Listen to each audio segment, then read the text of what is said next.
Hello, everybody. Let's get underway for the week 13 announcements in Astronomy 151. Only 2 weeks left on the official schedule for the semester since everything that was going to happen in week 15 will now be optional. So, week 13 is one of my favorite weeks of this class, and that's because we get to talk about the planet Mars. We will finish out a little bit of material on Venus, but the majority of this week's going to be about Mars. We have visited Mars with more spacecraft than any other planet in the solar system, so we know a whole lot about it. And we have chosen to investigate Mars because we are following the water, as they say, and we are trying to investigate the history of Mars because in the ancient past, about 4 billion years ago, there is plenty of evidence that there was water freely flowing on the surface of Mars, a complete water cycle, a completely different Mars than the Mars that we have today, that had a thick enough atmosphere to support a water cycle. So, yes, it would rain, and that rain would fill up rivers. Those rivers would flow into lakes and possibly even oceans on ancient Mars. But then something happened, and Mars has changed fundamentally to an extraordinarily thin atmosphere that cannot support a water cycle and has left Mars a dry, frozen world. So we'll be looking at a lot of material associated with that, and we'll be looking at it as a planet in the solar system, just as we did with all the other terrestrial planets. I really like the material, and I hope you do as well. What else do we have going on? What announcements do you have to be aware of? Well, Quiz 6 is happening this week.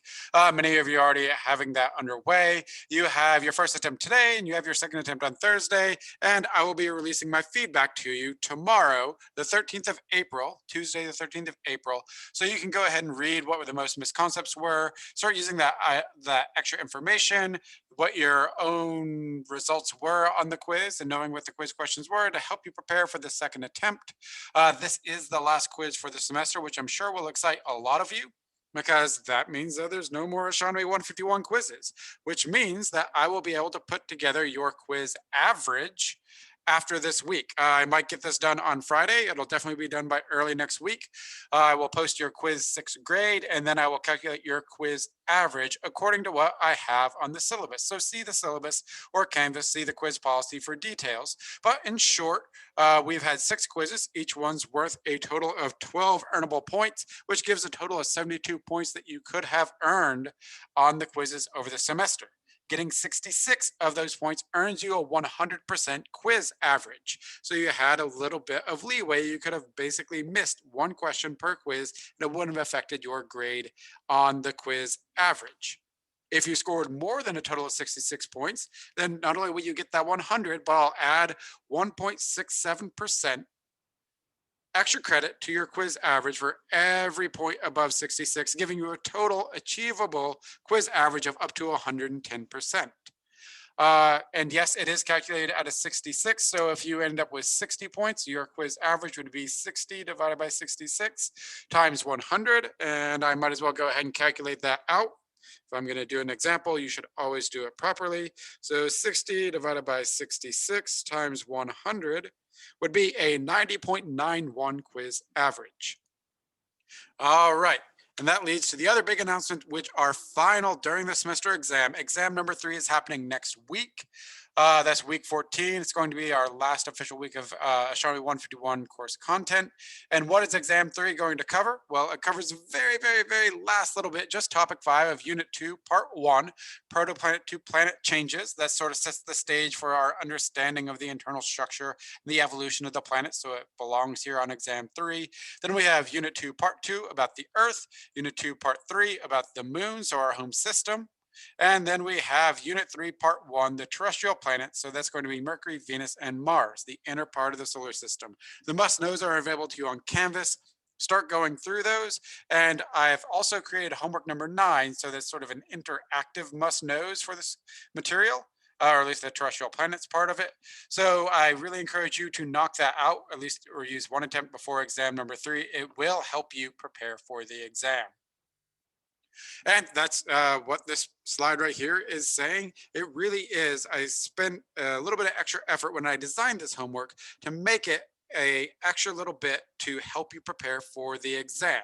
So it essentially is an interactive must knows that hopefully as you go through it, it'll help you really feel more prepared for exam 3. Because I would love nothing more than you all to finish with a very strong first attempt on exam 3 so you can skip the second attempt and be happy with a high exam score as your last during the semester exam. And that'll just leave the final that you have to prepare for. And hopefully, a high score on exam 3 will make you feel more comfortable about the final. So again, I highly, highly recommend, and I don't know if I can say that strong enough, completing the homework before you take your first attempt on exam 3. The homework's available to you now. We'll finish covering all the material by Friday.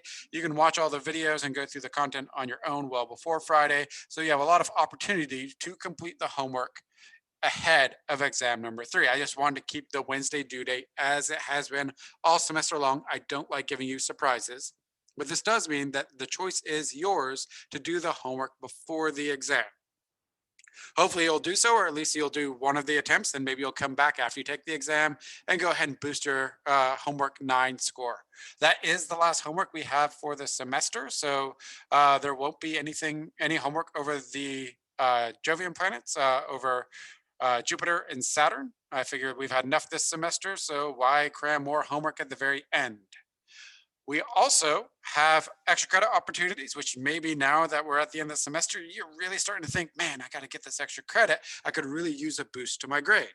Fear not, you still have the opportunity to earn the maximum allowable extra credit in this class, but you got to get on it now because before every major exam, there have been 3 extra credit opportunities. You can do one about writing about a current, past, or future space mission. You can write about a current or living or a dead famous astrophysicist, or you can take some of the content related to an exam and create your own lesson on it, a video lesson, and then submit that. Each one of those will earn you plus 1% added to your class grade, your overall class grade for the entire semester. And you can do up to 5 of them. There are 3 opportunities before every exam. So there's 3 before exam 1, there's 3 before exam 2. We are in the 3 before exam 3, and I'll offer you 3 more that need to be done by the last day that the final is available to you. So if you do the 3 now, then you could do 2 more afterwards and earn up to your plus 5%. So you can still earn up to plus 5% for all the extra credit in this class. This is half a letter grade, but you got to put in the work. And it's really hard not to get full credit on the extra credit. You really have to just not follow my instructions or just have something that's ridiculous as a turn in on the assignment. Like it was clear that you're just trying to get free points rather than actually take it seriously. I will be on the lookout for that. But as long as you're following the directions and actually giving an earnest effort, engaging with the concept that this credit is extra, as in you are going above and beyond the expectations of this class, you're probably going to earn the full credit. I encourage you to do that if you're worried about your grade. I encourage you to do it because I think the assignments really center this class and make it a more rounded experience for you. So our live with Dr. Lindsay sessions is just going to be exam 3 review this week. I really encourage you to go ahead and log on to some of these if you're worried about your final during the semester exam number 3. We can go over all the materials, take a chance, look over the must knows, and then log on, ask questions. If you want to, go ahead and log on and just listen in. If you are one of the few people that show up and I only have people that showed up to listen, then I'll ping you about some questions and we will make it a worthwhile time that should help you prepare for exam 3. And then we have our assignments. Not much on the schedule. I figure the week before an exam, it should be a light week. So you only have the week 13 engagement exercise, which is due this Sunday, the 18th of April, 11:59 p.m. No surprises there. On the horizon, and this is pretty much what we got left for assignments, we'll have a week 4 engagement exercise that's due Sunday, the 25th of April. That's the last engagement exercise for the semester. And then we have homework number 9, which is officially due Wednesday, the 21st of April. But as I was saying, try to get that done before exam number 3. You will be thankful that you did. And that's the last homework assignment for the semester. So here we are. We're close to the finish line. I can see the finish line now. I just got to get through quiz 6. If you really studied hard and you had a good showing today for your first attempt, you can skip the second attempt and then you're done with the quizzes in this class. You can go ahead and knock out homework 9. You can go ahead and knock out EE13 for week 13, and that'll just leave the engagement exercise for week 14. There is not much left to do in this class, so then you can turn your efforts to focusing on the final exam, and then summer's right around the corner. All right, so that's the announcements and assignments for the class, but stick around. I do have a quick Ingenuity update. So if you've been paying attention to the news, you may have heard that Ingenuity has been delayed.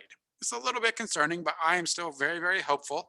Was supposed to have its original flight on the 11th of April, Sunday, so last night, and I was hoping to be sharing some maybe cool pictures of you with you of a powered vehicle flying on another planet. But patience is the better part of valor here, and making sure that everything is okay so that we do have a successful powered flight on another planet is really, really important. So, why has it been delayed to no earlier than the 14th of April for the first flight on another planet? Well, what happened was they're going through all the routine checks. And that's why we were waiting around until Sunday. I had to go through a series of checks just to make sure everything's going to work right. Because if you mess up on that first one and it crashes, then that's it. It's over. So do things slowly, carefully, methodically. That's what we like to do at NASA and what engineers and scientists like to do. Well, while they're going through some of the checks, while it's going from pre-flight mode, and this is with it was spinning up the rotors because the rotors have to spin incredibly fast, like a few thousand RPM, revolutions per minute, so it can get lift into thin atmosphere of Mars. So while I was going through all its rotor checks, they were working just fine. They were going from the spinning it up, the high speed test from pre flight to the high speeds required for flight.